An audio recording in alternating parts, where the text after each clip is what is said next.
নমস্কাৰ মই দীপিমণি দত্তই আজি তোমালোকক অৰ্থবিজ্ঞানৰ প্ৰথমটো পাঠৰ অৰ্থনীতিৰ মৌলিক বিষয়সমূহ এই পাঠটোৰ চতুৰ্থ অংশ অৰ্থাৎ শেষৰটি অংশ তোমালোকলৈ লৈ আহিছোঁ যি অংশটোত আমি বুজাম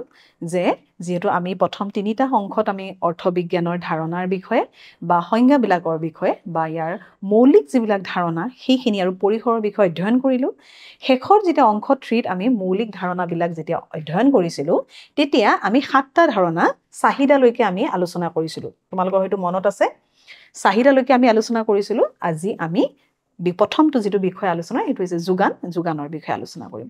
সো চাহিদা সম্পৰ্কে মই অকনমান অনুকিয়াই দিওঁ আগৰ কথাখিনি যে চাহিদা হ'বলৈ হলে কি হ'ব লাগিব যে এটা অভাৱ অনুভৱ কৰিব লাগিব হয়নে অভাৱ অনুভৱ কৰিব লাগিব আৰু লগতে কি হ'ব লাগিব মানুহজনৰ অভাৱৰ লগতে ক্ৰয় ক্ষমতাও থাকিব লাগিব তেতিয়াহে আমি অৰ্থনীতিত চাহিদা হোৱা বুলি ক'ব পাৰো তেতিয়ালে চোৱা এতিয়া চাহিদাৰ লগত উত্তৰপুত্ৰভাৱে জড়িত হৈ থকা বিষয়বস্তুটো হৈছে যোগান চোৱা যোগান বা সাপ্লাই বুলি ক'লে যেতিয়া আমি সামগ্ৰী এটা মজুত থকাৰ পিছত যেতিয়া এটা সামগ্ৰী মজুত থকাৰ পিছত আমি যেতিয়া তাক বজাৰলৈ উলিয়াই দিম প্ৰথম কি লাগিব আমাক মজুত সামগ্ৰীটো মজুত থাকিব লাগিব হয়নে মজুত থকাৰ পিছত আমি কি কৰিম সামগ্ৰীটো বিক্ৰীৰ বাবে বজাৰলৈ উলিয়াই দিম এই পদ্ধতিটো কোৱা যায় যোগান তাৰ মানে উৎপাদিত যিমানবিলাক সামগ্ৰীৰ যিটো অংশ বিক্ৰীৰ বাবে বজাৰলৈ অনা হয় সেই অংশটো কি বুলি কোৱা হয় যোগান বুলি কোৱা হৈছে ঠিক আছে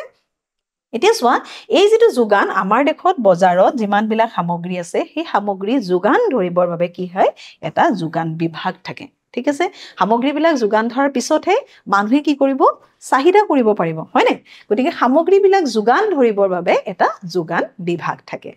এতিয়া চোৱা এই যেটো যোগান বিভাগ সেই যোগান বিভাগীয় মন্ত্ৰীও থাকে তাতে আৰু আমাৰ যেটো ভাৰতীয় খাদ্য নিগম হৈছে এনেকুৱা এটা যোগান বিভাগ ঠিক আছে এটা যাক আমি ইংলিছত ফুড কৰ্পোৰেচন অফ ইণ্ডিয়া বুলি কওঁ যাক ইন শৰ্ট আমি ক'ব পাৰো যে FCI কি ক'ব পাৰো FCI food corporation of India ঠিক আছে এটো এটা হৈছে আমাৰ সংস্থা যেটো সংস্থাই কি কৰে প্ৰথম কি কৰিলে চোৱা মজুত তাৰ পিছত কি হ'ল যোগান ধৰিলে ঠিক আছে তো এতিয়া মই চোৱা যোগানৰ ওপৰত এটা চিত্ৰ মই দেখাইছো তোমালোকক যেটো আমি ডায়াগ্ৰাম বুলি কওঁ ন সো এতিয়া চাহিদাৰ মই এটা তোমালোকক ছবি আনিছিলো দেখুৱাইছিলো চাহিদা হ'বলৈ হলে কি লাগিব এফালে আমাৰ দৰ আৰু এফালে থাকে কি x axisত থাকে কি আমাৰ এটো চোৱা 0 যেটো x axis তাতে আমাৰ থাকিব ইয়াত থাকিব আমাৰ কিমান পৰিমাণ হয়নে আৰু এফালে আমি যদি y axisত ধৰো এফালে থাকিব কি দাম থাকে হয়নে তো চোৱা যেতিয়া আমি চাহিদাত পাইছিলো কিবা এটা সামগ্ৰীৰ যেতিয়া দাম কন্টিনিউয়াছলি আৰু যেতিয়া প্ৰাইসটো কন্টিনিউয়াছলি বাঢ়ি হাই হৈ গৈ থাকিব তাৰ বিপৰীতে কি হ'ব আমাৰ কি চাহিদা কমিব নে বাঢ়িব বাৰু চাহিদা দাম বাঢ়ি গলে কি হ'ব চাহিদা কমি গৈ থাকিব হয়নে আমি দেখুৱাইছিলো না কাৰ্ভডালত এতিয়া চোৱা যোগান তাৰ উলুটা তাৰ মানে চাহিদা আৰু দৰৰ মাজৰ যেটো সম্পৰ্ক সদায় বিপৰীতমুখী এটা সম্পৰ্ক থাকে কিন্তু যোগানৰ ক্ষেত্ৰত তেনে ধৰণৰ নহয় যোগান আৰু দৰৰ মাজত এটা একমুখী সম্পৰ্ক থাকে ঠিক আছে চোৱা কেনে ধৰণে আমি গম পালো চোৱা এই এটা পইণ্ট দিছো এটো ই দিছো অৰ্থাৎ চোৱা যেতিয়া এটা সামগ্ৰীৰ দাম আমি যেতিয়া ধৰি লৈছো এফালে দৰ ধৰিছো ন x axisত আমি কি ধৰিছো যে x axisত ধৰিছো আমি যেটো আমাৰ কোৱান্টিটি ঠিক আছে কোৱান্টিটি ধৰিছো আৰু যেটো y axis তাত আমি কি ধৰিছো y axisত যেটো প্ৰাইস লেভেলটো ধৰিছো হয়নে প্ৰাইস লেভেল যেটো দৰ স্তৰ যেটো আমি ধৰিছো বস্তুৰ দাম এতিয়া চোৱা যেতিয়া দৰ ইমান পৰিমাণৰ যেতিয়া দৰ হৈছে তেতিয়া চোৱা সামগ্ৰী এটাৰ কিমান যোগান ধৰা গৈছে বজাৰত ইমানটো পৰিমাণৰ এটা সামগ্ৰী যোগান ধৰা গৈছে হয়নে এতিয়া চোৱা তেতিয়ালে সেই পইণ্টটোতে এই পইণ্টটোতে আমি দেখিছো না এটো ই পইণ্ট বুলি ধৰিছো তাৰ মানে কি হৈছে বস্তুটোৰ পৰিমাণ আৰু দৰ ইমান পৰিমাণৰ ইমানটো দৰ থাকাত কি হৈছে ইমান পৰিমাণৰ সামগ্ৰী কিনা গৈছে তাৰ মানে আমি এটা 100 বুলি ধৰিছো এটা পৰিমাণৰ এটা তোমালোকৰ আইডিয়া দিবৰ কাৰণে যদি চোৱা সামগ্ৰীটোৰ দাম বাঢ়ি যায় 5ৰ পৰা যদি 10 লৈকে হয় তেতিয়াহলে চোৱাচোন একমুখী সম্পৰ্ক হ'বনে এনে ধৰণে যেতিয়া আমাৰ দৰ বাঢ়ি যাব তেতিয়াহলে কোনটো পইণ্টত এইটো পইণ্টত ইন্টাৰসেক্ট কৰিছে কটাকটি কৰিছে হয়নে তেতিয়াহলে আমি যদি চাও চোৱা কি হ'ল কি বুজি পালা এটোৰ পৰা যেতিয়া কি হ'ল দামৰ পৰিমাণটো বাঢ়ি গ'ল এই পৰিমাণটো 5ৰ পৰা 10 হ'ল তাৰমানে দৰ যেতিয়া বাঢ়ি গ'ল কি হ'ল যোগান বাঢ়িলে নাই এতিয়া চোৱা এটো হৈছে যোগান এডাল হৈছে তোমাৰ যোগান ৰেখা যিডাল আমি ধৰিছো এডাল হৈছে এডাল যোগান ৰেখা ঠিক আছে অৰ্থাৎ যোগান ৰেখাডাল আমাৰ কেনেকুৱা ধৰণৰ হয় দেখিছানে আপওয়াৰ্ড স্লপিং হৈছে কিয় হৈছে কাৰণ কিয় হৈছে আমি পালো দাম বাঢ়িলে যোগান বাঢ়ি গৈ থাকে যিমানে দাম বাঢ়ি গৈ থাকিব যোগান বাঢ়ি যাব গতিকে আমাৰ সেই পইণ্টখিনি এইটো এটা পইণ্ট হ'ল ইয়াত এটা পইণ্ট হ'ল নেক্সট ইয়াত হ'ব পাৰে এই পইণ্টকেইটা গোটেইকেইটা আমি এড কৰি কি কৰিব পাৰোঁ যদি আমাৰ কি হয় চোৱা দাম যদি আমাৰ এনেধৰণে কমে তেতিয়াহ'লে কি হ'ব পাৰে যোগানো কমি যাব পাৰে হয়নে এইটো এটা পইণ্ট হ'ল এই গোটেই পইণ্টকেইটা মিলাই আমি যিডাল ৰেখা পাম তাক আমি যোগান ৰেখা বুলি কওঁ সেইকাৰণে যোগান ৰেখাডাল সদায় কি ঊৰ্ধ্বমুখী হয় আপৱাৰ্ড শ্লপিং হয় কিন্তু তাৰ বিপৰীতে যিটো ছাপ্লাই ৰেখাডাল সাধাৰণতে কি হয় ডাউনৱাৰ্ড শ্লপিং হয় তাৰমানে নিম্নগামী হয় ঠিক আছে এয়া আছিলে যোগানৰ এক মানে ধাৰণা তোমালোকে যোগান কি এই কথাখিনি বুজি ৰাখিবা পিছত তোমালোকে ওপৰৰ ক্লাছত এনেধৰণে কিছুমান চিত্ৰ পাবা যোগান ৰেখাৰ ওপৰত এতিয়া কৈছো আমি আন এটা ধাৰণা অৰ্থবিজ্ঞানৰ যিটো বজাৰ বা মাৰ্কেট বুলি কওঁ এটা বজাৰলৈতো সকলো যাওঁ আমি বজাৰ বুলি ক'লে আমাৰ মনলৈ কেনেকুৱা ধাৰণা হয় বাৰু সাধাৰণতে আমাৰ ধাৰণা হয় বজাৰ বুলি ক'লে এডোখৰ ঠাই হয়নে য'ত আমাৰ সাধাৰণতে ক্ৰেতা আৰু বিক্ৰেতাৰ মিলন হয় তাৰ মানে আমি মুদ্ৰাৰ বিনিময়ত এজনে আন এজনৰ লগত এটা এক্সচেঞ্জ কৰোঁ বেচা কিনা কৰোঁ হয়নে কিন্তু অৰ্থবিজ্ঞানত কেৱল এখন ঠাইক চোৱা কোনো এখন নিৰ্দিষ্ট যিটো ঠাই সেই ঠাইকে অৰ্থবিজ্ঞানত বজাৰ বুলি কোৱা হোৱা নাই ঠিক আছে অৰ্থবিজ্ঞানত বজাৰ বুলি ক'লে আমি কোনটো বুজো এটা নিৰ্দিষ্ট সময়কহে বুজোৱা গৈছে যিটো সময়ত কি হয় চোৱা তোমাৰ ক্ৰেতা আৰু বিক্ৰেতাৰ মাজত প্ৰত্যক্ষ বা পৰোক্ষভাৱে বিনিময় হয় প্ৰত্যক্ষ বা পৰোক্ষভাৱে কিনা বেচা কৰা হয় বা বিনিময় কৰা হয় বুজি পাইছানে মই কি ক'ব বিচাৰিছো তাৰ মানে চোৱা যদি এটুকুৰা নিৰ্দিষ্ট ঠাইত যদি এটা সামগ্ৰী আমি কিনা বেচা কৰিছো কেৱল তাকে আমি বজাৰ বুলি অৰ্থবিজ্ঞানত নকৰো এটা নিৰ্দিষ্ট সময়ত যদি আমাৰ বেচা কিনা হৈছে তাৰ মানে চোৱা প্ৰত্যক্ষভাৱেও হ'ব পাৰে বা পৰোক্ষভাৱেও হ'ব পাৰে তাৰমানে ডাইৰেক্টলি গৈ মই বজাৰৰ পৰা সামগ্ৰীটো কিনি আনিব পাৰোঁ সেয়াও এখন বজাৰ হ'ব পাৰে কিন্তু ইনডাইৰেক্টলি মই নিজে নগৈ মোক ঘৰতো আহি দিব পাৰে তাৰমানে বুজি পাইছানে মই কিহৰ কথা ক'ব বিচাৰিছো যিখন আমাৰ অনলাইন মাৰ্কেট সেইটো আমাৰ কি ইনডাইৰেক্ট হয়নে নহয় আমি নিজে গৈ কিনি নানো আমাক ঘৰত দি যায় গতিকে সেই নিৰ্দিষ্ট সময়খিনিক অৰ্থবিজ্ঞানত বজাৰৰ অধীনত ধৰা গৈছে চ' উদাহৰণস্বৰূপে আমাক দিছে গুৱাহাটী ফাঁচী বজাৰ পাণ বজাৰ যিমানবিলাক শ্বপিং মল আছে সেইখিনিও বজাৰত সোমাব আৰু লগতে আমাৰ যি ষ্টক বজাৰ আছে আৰু অনলাইন বজাৰ বুলি ক'লে আমি যিখিনি বুজো কি বুজো ফ্লিপকাৰ্ট এমাজন আমি কৰোঁ ন বজাৰ কৰোঁ অনলাইন তোমালোকেও নিশ্চয় কৰা তে সেই গোটেইখিনি হৈছে আমাৰ এটা অনলাইন বজাৰৰ উদাহৰণ আৰু সেই অনলাইন বজাৰো আমাৰ অৰ্থবিজ্ঞানত বজাৰৰ অধীনত আহিব গতিকে এটুকুৰা নিৰ্দিষ্ট ঠাইকে কেৱল আমি বজাৰ বুলি ক'ব নোৱাৰো ঠিক আছে এটা নিৰ্দিষ্ট সময়ত য'ত ক্ৰেতা বিক্ৰেতাৰ প্ৰত্যক্ষ বা পৰোক্ষভাৱে বিনিময় হয় বা লেনদেন হয় তাকে আমি বজাৰ বুলি ক'ব পাৰোঁ ইয়াত চোৱা তোমালোকক ষ্টক মাৰ্কেটৰ এখন মই ছবি দেখিছোঁ এইটো হৈছে তোমাৰ বম্বে ষ্টক এক্সচেঞ্জ এইটো হৈছে তোমাৰ যিটো Bombay stock exchange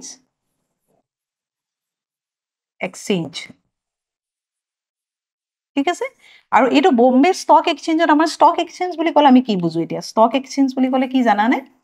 stock exchange কাক কয় তাৰ মানে আমাৰ ষ্টক এক্সচেঞ্জত কি কৰা হয় যিমানবিলাক ইনভেষ্টৰ আছে ঠিক আছে ইনভেষ্টৰ বা আমাৰ যিখিনি বিনিয়োগকাৰী আছে সেই বিনিয়োগকাৰীবিলাকে কি কৰে শ্বেয়াৰ্ছ কি বিনিয়োগ কৰে বিনিয়োগকাৰী আমাৰ কিছুমান শ্বেয়াৰ্ছ বিনিয়োগ কৰিব পাৰে হয় নাই বা আমি ক'ব পাৰোঁ ইকুইটি বিনিময় কৰিব পাৰে বা বিনিয়োগ কৰিব পাৰে সেইকাৰণে আমাক কি কয় শ্বেয়াৰ বজাৰক ইকুইটি মাৰ্কেট বুলিও কোৱা যায় ঠিক আছে শ্বেয়াৰ মাৰ্কেট বুলি কওঁ ইকুইটি মাৰ্কেট বুলি কওঁ হয় নাই আজিকালিতো তোমালোকে নিশ্চয় জানা যে যিখন আমাৰ কেপিটেল মাৰ্কেট এখন যিখন মূলধনৰ বজাৰ তাত মানুহে কি কৰে অধিক লাভৰ আশাত ট্ৰেড কৰে বা ইনভেষ্ট কৰে ইনভেষ্টৰবিলাকে বা বিভিন্ন ধৰণৰ ডাঙৰ ডাঙৰ যিমানবিলাক কোম্পানী আছে সেই কোম্পানীবিলাকে ইনভেষ্ট কৰে আৰু সেইখন বজাৰ হৈছে সেইখনো এখন বজাৰ সেইখনক কয় ষ্টক বজাৰ আৰু এখন বম্বে যিটো ষ্টক এক্সচেঞ্জ সেই তাৰ এটা তোমালোকক ছবি দিয়া গৈছে ইয়াৰ পিছত চোৱা আমাৰ আনটো বিষয়বস্তু অৰ্থবিজ্ঞানৰ আহিলে কেপিটেল বা মূলধন ঠিক আছে এতিয়া আমি মুদ্ৰা কি পঢ়িছিলোঁ দৰ কি পঢ়িছিলোঁ মূলধন কি এতিয়া তেতিয়াহ'লে মূলধনৰ বিষয়ে আমি কি বুজি পাওঁ চ' মূলধন বুলি ক'লে উৎপাদনৰ যিটো উপায় বা আহিলা সেইটোক আমি মূলধন বুলি কওঁ এতিয়া বুজি পাইছানে উদাহৰণটো দিলে বুজি পাবা চোৱা উৎপাদনৰ যিটো অংশ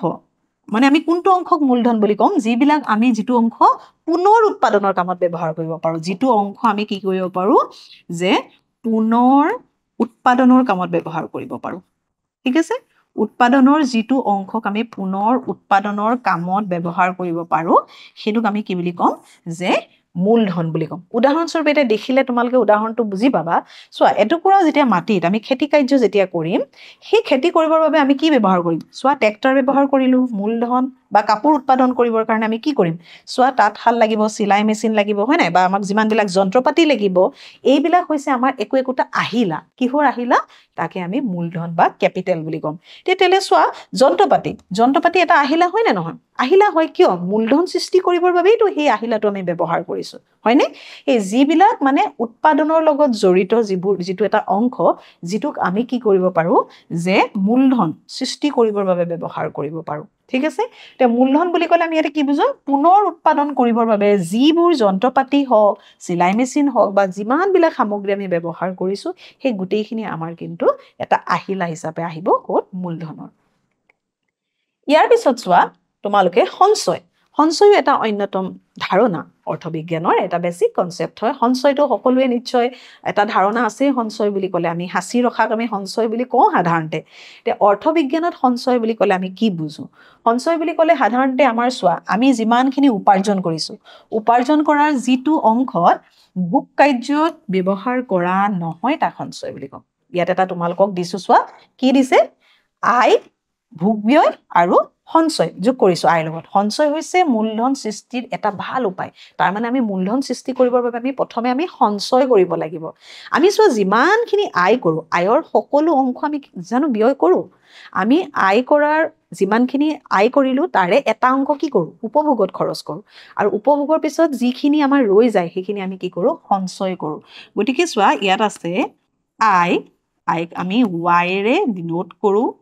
ঠিক আছে আই লগত থাকিব কি আমাৰ এটো সে ভোগ ব্যয় বুলি কৈছে তাৰ মানে কনজাম্পশন সি মানে কনজাম্পশন মানে ভোগ ব্যয় যেটো ভোগ কাৰ্য আৰু সঞ্চয়টো আমি ইংলিশত কি কৰো সেভিংস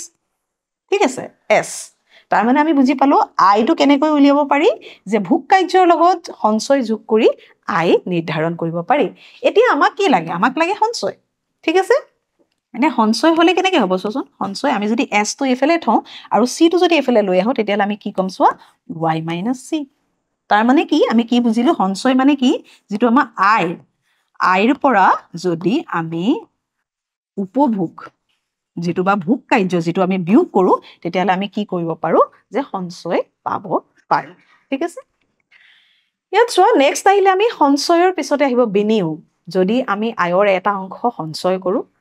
ঠিক আছে তেতিয়ালে আমি বিনিয়োগ ক'ত কৰিম বিনিয়োগ কেনে ধৰণৰ এটা হয় বিনিয়োগক আমি কেনে ধৰণে জানো যে আমি সকলো এটা পৰিচিত শব্দ বিনিয়োগ আজিকালি সকলো ইনভেস্ট কৰে ইনভেস্টৰ্স বিলাকৰ বিষয়ে তোমালকে জানাই গতিকে এটা বিনিয়োগ মানে আমি অৰ্থবিজ্ঞানত সংজ্ঞাটো কেনে কৈ দিম চোৱা সাধাৰণতে মূলধন যেতিয়া উৎপাদন কাৰ্যত ব্যৱহাৰ হয় তাকে বিনিয়োগ বোলে আমাৰ যিমানখিনি ক্যাপিটেল আছে সেইখিনিক যদি আমি পুনৰ উৎপাদন কামত আমি ব্যৱহাৰ কৰো আৰু ব্যৱহাৰ কৰাটোক আমাক বিনিয়োগ বুলি ক'ব তাৰ মানে বিনিয়োগৰ আশা বা আকাংক্ষাটো কি হৈছে লাভ অৰ্জন কৰা মানুহে বিনিয়োগ কৰে এতিয়া ষ্টক মাৰ্কেট দেখিলো আমি অলপ আগতে ন ষ্টক মাৰ্কেটছত ইনভেস্টৰ্স বিলাকে বিনিয়োগকাৰী বিলাকে কি কৰে বিনিয়োগ কৰে কিহৰ আশাত লাভৰ আশাত হয়নে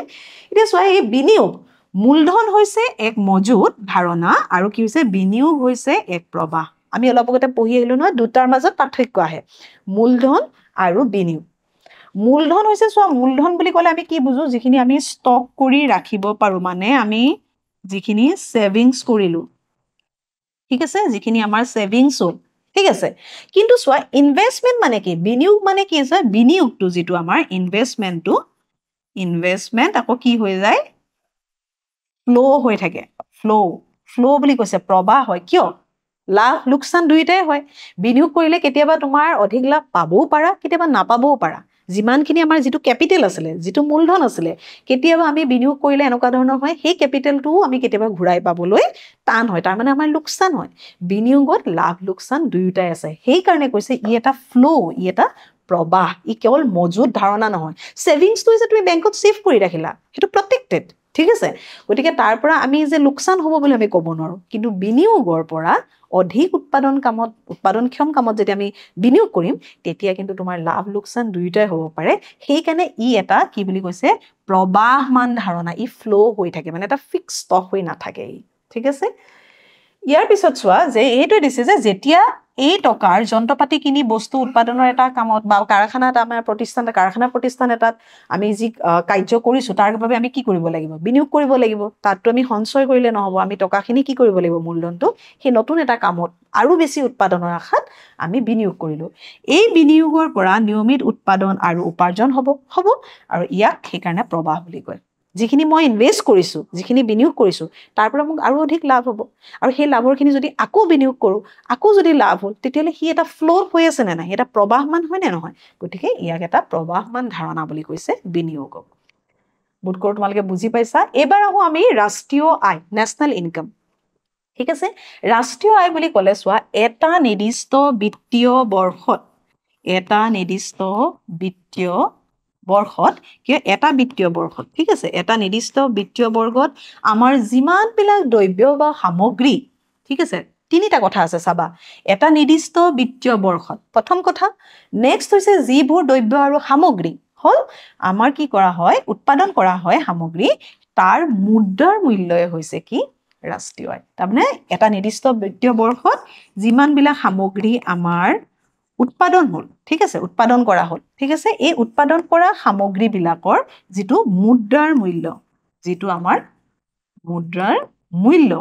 সেই মূল্যক আমি কি বুলি কওঁ যে এইটো ৰাষ্ট্ৰীয় আয় বুলি কওঁ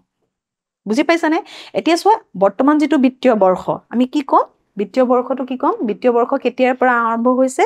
যে আমাৰ কাৰেন্ট যিটো বিত্তীয় বৰ্ষ চলি আছে সেইটো হৈছে কি তোমাৰ 31 মাৰ্চলৈকে থাকিব তাৰ মানে 31 মাৰ্চলৈকে মানে কি বুজালো 2024 ৰ 1 এপ্ৰিলৰ পৰা 2025 ৰ যিটো 31st মাৰ্চ ঠিক আছে এই মাৰ্চলৈকে এই গোটেইটো আমি কি বুলি কম যে এটা বিত্তীয় বৰ্ষ ঠিক আছে এই বিত্তীয় বৰ্ষত যিমানবিলাক দ্ৰব্য আৰু সামগ্ৰী উৎপাদন কৰা গৈছে তাৰ ভ্যালুটো যিটো মূল্য যিটো মুদ্ৰাৰ মূল্য সেই মূল্যটোক কি বুলি কোৱা হয় যে ৰাষ্ট্ৰীয় আয় বুলি কোৱা যায় হ'ব এতিয়া চোৱা নেক্সট আহিলে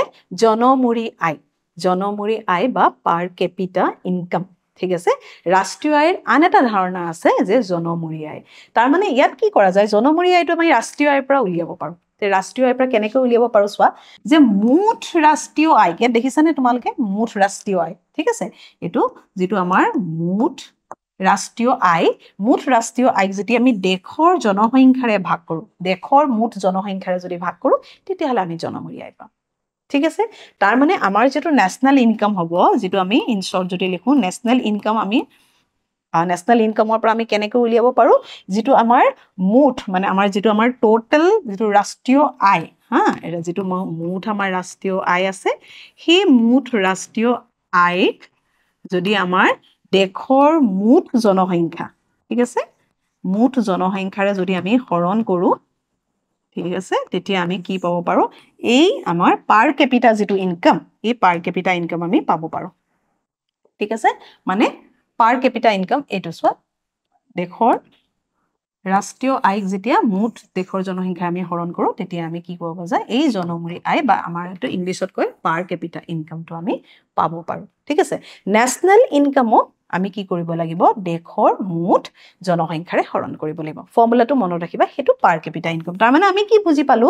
যে সাধাৰণ অৰ্থত যে প্ৰত্যেকজন ব্যক্তিৰ যেটো উপাৰ্জন বা আয় হেতু আমি লাভ কৰিব পাৰো হয় না নহয় সো আমাৰ টোটাল যেটো আয় হয় ন্যাশনাল ইনকাম হয় তাক যদি আমি জনসংখ্যাৰে আমি হৰণ কৰি দিও মুঠ জনসংখ্যা ধৰিলো যেতিয়া প্ৰায় 140 কোটি জনসংখ্যা আছে তে যদি হেতু আমি হৰণ কৰি দিও প্ৰত্যেকজন মানুহৰ আয়টো ওলাবনে সেই প্ৰত্যেকজন মানুহৰ যেটো আয় হেতু পাৰ কেপিটা ইনকাম বা জনমূৰি আয় বুলি কোৱা হয় সো ইয়াত এতিয়া তোমালোকক ষ্টেট ওয়াইজ যেটো পাৰ কেপিটা ইনকাম ষ্টেট ওয়াইজ মানে আমাৰ 28 ষ্টেটছৰ ভিতৰত প্ৰতিখন ষ্টেটৰে ইয়াত কি কৰা গৈছে প্ৰায়বিলাক ষ্টেটৰে দিয়া গৈছে যে পাৰ কেপিটা ইনকামটো কিমান এতিয়া সত মালকে এটো ডায়াগ্ৰামত বুজি পাইছা না ইয়াত দিছে অন্ধ্ৰ প্ৰদেশ অৰুণাচল প্ৰদেশ আসাম বিহাৰ ঝাৰখণ্ড গোৱা গুজৰাট হাৰিয়ানা এনে ধৰণে প্ৰতিখন ষ্টেটৰ দিয়া গৈছে লাষ্ট পণ্ডিচেৰী লৈকে ঠিক আছে সো এটো পাৰ কেপিটা ইনকামৰ এটা তোমালোকক বা ডায়াগ্ৰাম দিয়া গৈছে এই দণ্ডচিত্ৰটোত মালকে এতিয়া স্ট্যাম্পটো যদি আমি চাও যে দণ্ডচিত্ৰটো যদি চাও আটাইতকৈ হাইয়েস্ট পাৰ কেপিটা ইনকাম কাৰ লাগিছে চোৱাচোন এটো আটাইতকৈ হাইয়েস্ট হয়নে নহয় নেক্সট আছে ইয়াত হয়নে সো আটাইতকৈ হাইয়েস্ট আমাৰ এটো পিক পইণ্ট আমাৰ এটো হয়নে গটিকে ইয়াত আমি কি দেখিছো চোৱা গোৱা তাৰ মানে গোৱাত আমাৰ পাৰ কেপিটা ইনকাম আটাইতকৈ বেছি আৰু হেতু 2024 হা কিন্তু আমি যদি ৰিসেন্ট চাও আমাৰ ৰিসেন্ট যেটো ডাটা বৰ্তমান মানে যেটো লেটেস্ট হয় হেতুত কিন্তু পাৰ কেপিটা ইনকাম বেছি হৈছে সিকিম ঠিক আছে সিকিমৰ জনমূৰিয়াই বেছি কিন্তু তোমালোকে এইটো তথ্যৰ মতে এখন চাৰ্টৰ মতে আমি এইটোৱে বুজি পাইছো যে 2024ত আমাৰ গোৱা যেহেতু মানে পাৰ কেপিটা ইনকাম আটাইতকৈ বেছি জনমূৰিয়াই গোৱাৰ আটাইতকৈ বেছি বুজি পালা এতিয়া আহো এটা আমাৰ জীৱনবিলাক মৌলিক ধাৰণা আমি মুঠতে 14টা মৌলিক ধাৰণা পঢ়িলো ঠিক আছে আজি যিখিনি তোমালোকক মই যোগানৰ পৰা আৰম্ভ কৰিলো সাপ্লাই পৰা আৰু একেবাৰে হেখত জনমূৰি আইলৈকে এইখিনি হৈছে তোমালোকৰ মানে মৌলিক যিখিনি অৰ্থবিজ্ঞানৰ ধাৰণা যিখিনি বিষয়বস্তু অৰ্থবিজ্ঞানৰ অধীনত আছে বা অৰ্থবিজ্ঞানে অধ্যয়ন কৰে প্ৰত্যেকটো বস্তুকে এতিয়া সোৱা এটো এটা বেলেগ বিষয়বস্তু এটো হৈছে তোমাৰ অৰ্থবিজ্ঞান বুলি কৈ আছো আমি যেটো ইকোনমিক্স বুলি কৈছো ইকোনমিক্সৰ যিমান বিলাক সমস্যা আছে ঠিক আছে বা এই সমস্যা বিলাক আমি বিশ্লেষণ কৰিবৰ বাবে যিমান বিলাক সমস্যা আছে অৰ্থবিজ্ঞানৰ সেইবিলাক যদি আমি বিশ্লেষণ কৰো সো অৰ্থবিজ্ঞান ইমান এটা বৃহৎ বিষয় এই বিষয়টোৰ প্ৰতিটো বস্তু অৰ্থবিজ্ঞানৰ অধীনত বিশ্লেষণ কৰাটো বা ইয়াৰ সমস্যাবিলাক সমাধান কৰিবলৈ চেষ্টা কৰাটো ইমান এটা সহজ বিষয় নহয় গতিকে এই অৰ্থবিজ্ঞানৰ প্ৰত্যেকটো বিষয়বস্তু বা বিভিন্ন পদ্ধতি যিখিনি আছে সেইখিনিক আমি চালি জাৰি চাবলৈ বিশ্লেষণাত্মক দৃষ্টিভংগীৰে আমি যদি চাবলৈ যাই তেতিয়ালে তাত দুটা পদ্ধতিত ভাগ কৰিছে তাৰ মানে আমি ইকোনমিক্সক অৰ্থবিজ্ঞানত মই ইংলিছত লিখিছো অসমীয়াত কৈয়ে গৈছো তোমালোকক ইকোনমিক্সৰ যেটো আমাৰ বিশ্লেষণ বা অনুধাৱন আমি যদি কৰো তাত কি হয় দুটা পদ্ধতি আছে ইয়াতে এটা দুটা পদ্ধতি আছে ঠিক আছে প্ৰথম পদ্ধতিটো আৰু সেকেন্ড পদ্ধতিটো আমি আলোচনা কৰিম প্ৰথম যেটো পদ্ধতি আছে এটো হৈছে তোমাৰ হেতু আহিব কয় মাইক্ৰো ইকোনমিক্স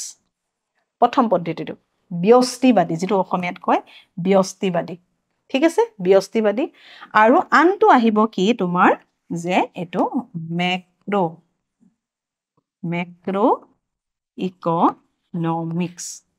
তো আহিব কি সমষ্টিবাদী এটো স্থূল হা এটো স্কুল নহয় স্থূল হ'ব হা ইয়াত চোৱা এটো আহিব মেক্ৰো ইকোনমিক্স ঠিক আছে এটা আহিলে ব্যষ্টিবাদী আৰু আনটো আহিলে কি বুলি কলো যে সমষ্টিবাদী এটা ব্যষ্টিবাদী আৰু আনটো সমষ্টিবাদী এটা এই ব্যষ্টিবাদী কোৱা যায় এটো হৈছে মাইক্ৰো আৰু সমষ্টিবাদী কোৱা যায় মেক্ৰো ঠিক আছে এতিয়া হল যে কি মই ইকোনমিক্সৰ কথা কৈ আছো অৰ্থবিজ্ঞান ইয়াত ব্যষ্টিবাদী আৰু সমষ্টিবাদী কেনেকৈ আহিলে তাৰ মানে দুটা প্ৰকাৰ বুলি আমি ক'ব পাৰো ঠিক আছে তাৰ মানে অৰ্থবিজ্ঞানৰ যিমান বিলাক বিষয়বস্তু আমি অধ্যয়ন কৰিলো চাহিদা হওক যোগান হওক দৰ হওক বা সঞ্চয় হওক বিনিয়োগ হওক ঠিক আছে এই বিষয়বস্তুবোৰ যে আমি অধ্যয়ন কৰিলো ইতিমধ্যে সেইবিলাক দুটা পদ্ধতিৰ যোগেদি বিশ্লেষণ কৰা যায় বুজি পাইছা তাৰে এটা হৈছে আমাৰ মাইক্ৰো আৰু আনটো হৈছে মেক্ৰো তোমালকে ওপৰৰ ক্লাছত মাইক্ৰো আৰু মেক্ৰোৰ বিষয়ে ডিটেইলছত সেপাৰেট পেপাৰ হিচাপে পঢ়িবলৈ পাবা ঠিক আছে এতিয়া চোৱা এই দুটা পদ্ধতি হেতুৱে কৈছে এটা ব্যষ্টিবাদী আৰু আনটো সমষ্টিবাদী অৰ্থনৈতিক বিশ্লেষণ বুলি কয় এতিয়া আমি চাব লাগিব যে এই যেটো মাইক্ৰো কলো আৰু মেক্ৰো কলো এই শব্দ দুটা কেনেকৈ আহিল যেনেকৈ আমি প্ৰথমে ইকোনমিক্স বুলি ক'লে এটা শব্দৰ পৰা ডেৰাইভ কৰা গৈছিল গ্ৰীক শব্দ মনত আছে নে ইকোনমিয়া হয়নে ইকোনমিয়া গ্ৰীক শব্দৰ পৰা ডেৰাইভ কৰা গৈছিল একেধৰণে এই মাইক্ৰো আৰু মেক্ৰোকো গ্ৰীক শব্দৰ পৰাই ডেৰাইভ কৰা গৈছে তোমালকে নেক্সট স্লাইডত গম পাবা চোৱা প্ৰথম আহিলে ব্যষ্টিবাদী অৰ্থনীতি বা মাইক্ৰো ইকোনমিক্স এটো চোৱা এটা কি শব্দৰ পৰা আহিছে গ্ৰীক শব্দ মাইক্ৰোস মই কলো নে মাইক্ৰো যেটো শব্দ এটো আহিছে তোমাৰ এটা কি শব্দ বুলি কলো গ্ৰীক শব্দ হা গ্ৰীক এটা ওয়াৰ্ডৰ পৰা আহিছে ওয়াৰ্ডটো হৈছে কি মাইক্ৰোস এম আই হা এম আই মাইক্ৰোস এটো এটা ও ওকে মাইক্ৰোস এটো এটা গ্ৰীক শব্দৰ পৰা আহিছে যাৰ অৰ্থ হৈছে এই মাইক্ৰো শব্দৰ অৰ্থ হৈছে কি জানানে তাৰ মানে লাইক স্মল মানে আমি ক'ব পাৰো যে মানে সূক্ষ্ম ঠিক আছে বা আমি ক'ব পাৰো যে ক্ষুদ্ৰ ঠিক আছে ক'ব পাৰো আমি ক্ষুদ্ৰ বুলি হল এতিয়া চোৱা এই যেটো গ্ৰীক শব্দ মাইক্ৰো তাৰ অৰ্থ হৈছে কি সৰু আৰু এই শব্দটো মাইক্ৰোস গ্ৰীক শব্দৰ পৰা আহিছে প্ৰথমে হেখিনি জানিলো যে মাইক্ৰো ইকোনমিক্সৰ ক্ষেত্ৰত তাৰ পৰা চাম আমি মাইক্ৰো ইকোনমিক্সে কোনবিলাক বস্তু অধ্যয়নৰ অধীনত ৰাখিছে তাৰ মানে মাইক্ৰ ইকনমিক্সে কি ষ্টাডি কৰে আৰু মেক্ৰ ইকনমিক্সে কি ষ্টাডি কৰে সেইটো আমি পিছত চাই আছো চোৱা প্ৰথমে চাওঁ চোৱা মাইক্ৰ কথা চোৱা গ্ৰাহক উৎপাদক আৰু উৎপাদনশীল উদ্যোগ বজাৰ পাওনাদাৰ বা সঞ্চয়কাৰী এইবিলাকৰ যিবোৰ আচৰণ তেওঁলোকৰ যিটো ইকনমিক বিহেভিয়াৰ যিবিলাক তেওঁলোকৰ অৰ্থনৈতিক আচৰণ সেইবিলাক কি কৰে একেবাৰে ক্ষুদ্ৰ বা সূক্ষ্মভাৱে অধ্যয়ন কৰে মাইক্ৰ ইকনমিক্সৰ অধীনত ক'ত এই ব্যষ্টিবাদী অৰ্থনীতিত ঠিক আছে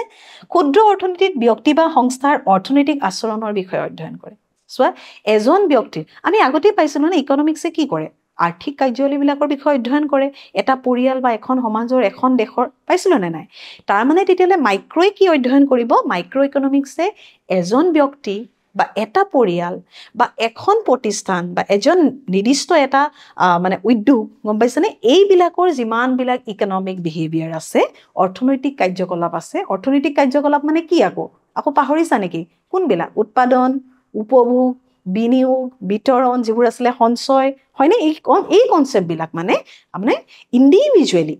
মানে এককভাৱে অধ্যয়ন কৰে ব্যষ্টিবাদীৰ অধীনত সেই কাৰণে ব্যষ্টিবাদীৰ অধ্যয়নৰ বিষয়বস্তুটো কি কৈছে সৰু বুলি কৈছে মানে সূক্ষ্ম ক্ষুদ্ৰ বুলি কোৱা গৈছে গম পালা এতিয়া নেক্সট স্লাইডত তোমালোকে গম পাবা চোৱা উদাহৰণবিলাক এইটো চোৱা ব্যক্তিগত চাহিদা তাৰ মানে যিটো আমাৰ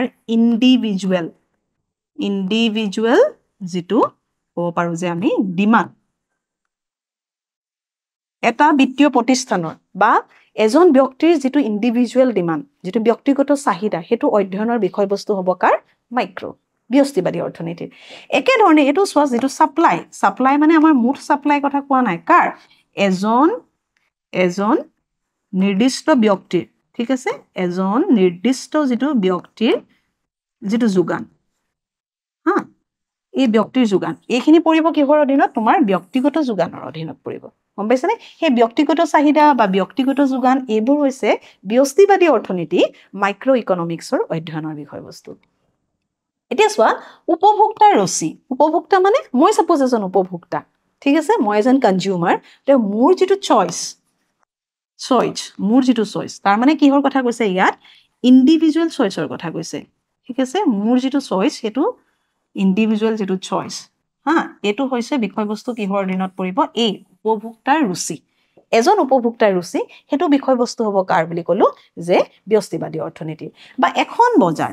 এখন মাৰ্কেটৰ বিষয় কেৱল এখন মাৰ্কেটৰ বিষয় অধ্যয়ন কৰিছে ঠিক আছে এখন মূলধনৰ বজাৰৰ বিষয় অধ্যয়ন কৰিছে এইবোৰ হ'ব আমাৰ ব্যষ্টিবাদী অৰ্থনীতিৰ অধীনৰ বিষয়বস্তু এতিয়া চোৱা আনহাতে ইয়াৰ পিছত আমি যেটো সমষ্টিবাদী অৰ্থনীতি যেটো আমি ম্যাক্ৰো ইকনমিক্স বুলি কৈছো ঠিক আছে এই ম্যাক্ৰো ইকনমিক্স শব্দটো ম্যাক্ৰো যেটো এগেইন আহিছে কিহৰ পৰা তোমাৰ গ্ৰীক ৱৰ্ড ঠিক আছে এটা কিহৰ পৰা আহিছে গ্ৰীক ৱৰ্ডৰ পৰা আহিছে আৰু যাৰ অৰ্থ কি হৈছে বৃহৎ গ্ৰীক ৱৰ্ডটো কি আকৌ মাইক্ৰোস ঠিক আছে এই মাইক্ৰোসৰ পৰা আহিছে আৰু ইয়াৰ অৰ্থ হৈছে বৃহৎ মানে কি এতিয়া বৃহৎ তাৰ মানে কি সামগ্ৰিকভাৱে অধ্যয়ন কৰে আগত যিখিনি বিষয়বস্তু আমি অধ্যয়ন কৰিলো তাত আমি এককে কৰিছিলো গাইগুটিয়াকে কৰিছিলো হয়নে ইন্ডিভিজুৱেলি এজন ইয়াত কিন্তু নহয় ইয়াত সকলো যদি মই ধৰি লৈছো এটা বিষয়বস্তু মৌলিক ধাৰণা বা আৰ্থিক কাৰ্যাৱলী সঞ্চয় ঠিক আছে এতিয়া সঞ্চয় মানে সৰ্বমোট গোটেই দেশৰ সঞ্চয়ৰ কথা বা দেশৰ বিনিয়োগৰ কথা গম পাইছানে সামগ্ৰিকভাৱে প্ৰতিটো আৰ্থিক কাৰ্যাৱলী সামগ্ৰিকভাৱে অধ্যয়ন কৰে এজ এ হোল ওকে ইয়াত চোৱা এখন দেশৰ সামগ্ৰিক আচৰণ দেখিছানে ইয়াত এজন অকল উৎপাদক লৈছে জানো বা এজন গ্ৰাহক লৈছে জানো ইয়াত কি লৈছে চোৱা সকলো গ্ৰাহক সকলো উৎপাদক সেই সকলো গ্ৰাহক বা সকলো উৎপাদকৰ যিমান বিলাক আচৰণ সেই আচৰণৰ অধ্যয়নৰ সমষ্টিয়ে হৈছে সমষ্টিবাদী অৰ্থবিজ্ঞানৰ বিষয়বস্তু অধ্যয়নৰ বিষয়বস্তু ঠিক আছে ইয়াত চোৱা এখন দেশৰ মুঠ জনসংখ্যা বা দেশৰ মুঠ যিমান বিলাক মানে নিয়োগকৰ্তা আছে বা কৰ্ম সংস্থাপন কিমান আমাৰ এটো উদ্যোগীকৰণ কৃষি এই গোটেই বিষয়বস্তুটো এজ এ হোল আমাৰ সমষ্টিবাদী অৰ্থনীতিৰ অধীনত আহে ইয়াত চোৱা এতিয়া উদাহৰণস্বৰূপে দেশৰ মুঠ জনসংখ্যা দেখিলা মুঠ জনসংখ্যা টোটাল যিমানটো আমাৰ পপুলেশন আছে সেই পপুলেশনৰ এই মুঠ জনসংখ্যাৰ যেটো আৰ্থিক কাৰ্যাৱলী তাৰ মানে উৎপাদনে হওক বা বিতৰণে হওক গম পাইছানে কাৰ্যাৱলী মুঠ যেটো কাৰ্যাৱলী আছে আৰ্থিক সেই গুটেইখিনি অধ্যয়নৰ বিষয়বস্তু হ'ব কিহৰ সমষ্টিবাদী তেনেদৰে ৰাষ্ট্ৰীয় আয় কি কৰিছিল এটা নিৰ্দিষ্ট বিত্তীয় বৰ্ষত যিমান বিলাক দ্ৰব্য সামগ্ৰী উৎপাদন হ'ব সেই দ্ৰব্য সামগ্ৰী কি আছিল যেটো আমাৰ বজাৰ মুদ্ৰাৰ যেটো মূল্য হয়নে মুদ্ৰাৰ যেটো মূল্য সেই মুদ্ৰাৰ মূল্য অধ্যয়নৰ বিষয়বস্তু কাৰ হ'ব এই মুদ্ৰাৰ মূল্য অধ্যয়নৰ বিষয়বস্তু কাৰ হ'ব যে আমাৰ সমষ্টিবাদী অৰ্থবিজ্ঞান তাৰ মানে ৰাষ্ট্ৰীয় আয় বুলি ক'লে দেশৰ গুটেই সমগ্ৰ দেশৰ যেটো এটা বিত্তীয় বৰ্ষত দ্ৰব্য সামগ্ৰী উৎপাদন কৰি যিখিনি আমি মানে তাৰ বজাৰ মূল্য যেটো পালো বা মুদ্ৰাৰ মূল্য যেটো পালো সেই মূল্যটো আমাৰ কি হয় ৰাষ্ট্ৰীয় আয় বুলি কৈছিলো তে জনমূৰি আয় কি আছিল তেতিয়ালে জনমূৰি আয় মানে এজন ব্যক্তিৰ যেটো আমি উপাৰ্জন হয় না ৰাষ্ট্ৰীয় আয় মুঠ জনসংখ্যাৰে হৰণ কৰি আমি জনমূৰি আয় উলিয়াইছিলো তেলে জনমূৰি আয় অধ্যয়নৰ বিষয়বস্তু হ'ব নে ৰাষ্ট্ৰীয় আয় হ'ব সমষ্টিবাদী অৰ্থনীতিৰ কোৱা কি হ'ব সমষ্টিবাদী অৰ্থনীতিৰ বিষয়বস্তু হ'ব দেশৰ আমাৰ ৰাষ্ট্ৰীয় আয় ইয়াৰ পিছত আহো যে এটো যেটো মুঠ নিয়োগ দেশৰ মুঠ নিয়োগ ঠিক আছে যেটো মুঠ নিয়োগ মানে টোটাল কিমান এমপ্লয়মেন্ট আমাৰ দেশৰ উলাইছে বা কিমানখিনি এমপ্লয়েড লোক আছে তেওঁলোকৰ গুটেই ইকোনমিক এক্টিভিটিটো গম পাইছেনে অধ্যয়নৰ বিষয়বস্তু হ'ব তাৰ পৰা আমাৰ আছে উদ্যোগীকৰণ ঠিক আছে উদ্যোগীকৰণ আন এটা বিষয়বস্তু হয় কি হয় এই সমষ্টিবাদী অৰ্থবিজ্ঞানৰ উদ্যোগীকৰণ হা এতিয়া চোৱা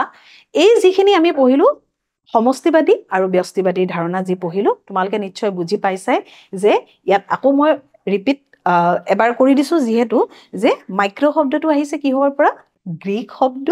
মাইক্ৰছৰ পৰা যাৰ অৰ্থ হৈছে কি কৈছিলো যে ক্ষুদ্ৰ বা একেবাৰে সূক্ষ্ম বা স্মল তাৰ মানে আমাৰ গাইগুটিয়া ভাগে প্ৰত্যেকটো অৰ্থনৈতিক কাৰ্যাৱলী অধ্যয়ন কৰে ঠিক আছে আনহাতে সমষ্টিবাদী অৰ্থনীতি বা যি মেক্ৰ ইকনমিক্স বুলি কৈছিল হেতু আহিছিল গ্ৰীক শব্দ মেক্ৰছৰ পৰা আৰু তাত কি অধ্যয়ন কৰা হৈছে বৃহৎ আকাৰে অৰ্থাৎ সামগ্ৰিকভাৱে অৰ্থনৈতিক কাৰ্যকলাপবিলাক অধ্যয়ন কৰা হয় দুইটাৰ পাৰ্থক্য আহে কিন্তু কিহৰ পাৰ্থক্য আহে জানানে এটা হৈছে তোমাৰ মাইক্ৰ আৰু আনটো কি যেটো মেক্ৰ এই দুইটাৰে কি আহে জানানে ডিফাৰেন্স পাৰ্থক্য হা ডিফাৰেন্সেস বিলাক আহে পাৰ্থক্য লিখিবলৈ আহে কিন্তু হেতু চাবা যে দুইটাৰ পাৰ্থক্য তোমালকে নিশ্চয় এতিয়া উলিয়াব পাৰিবা বুজি পাইছাই গম পাইছানে বিষয়বস্তু বিলাক ধৰি লবা কি অধ্যয়ন কৰে সাবজেক্ট মেটাৰ বিলাক কি হেখিনি ধৰি লবা তেতিয়া তোমালকে গুটেখিনি উলিয়াব পাৰিবা হল এতিয়ালে আমি আজি কি কৰিলো মৌলিক ধাৰণাসমূহ আলোচনা কৰিলো যোগানৰ পৰা আৰম্ভ কৰি তোমালোকৰ কি হলৈকে যে জনমূৰি আয়লৈকে হয়নে এইখিনি আমাৰ এই 14টা আছিল তোমালোকৰ মৌলিক ধাৰণা ইয়াৰ পিছত আমি আলোচনা কৰিলো কিহৰ বিষয়ে যে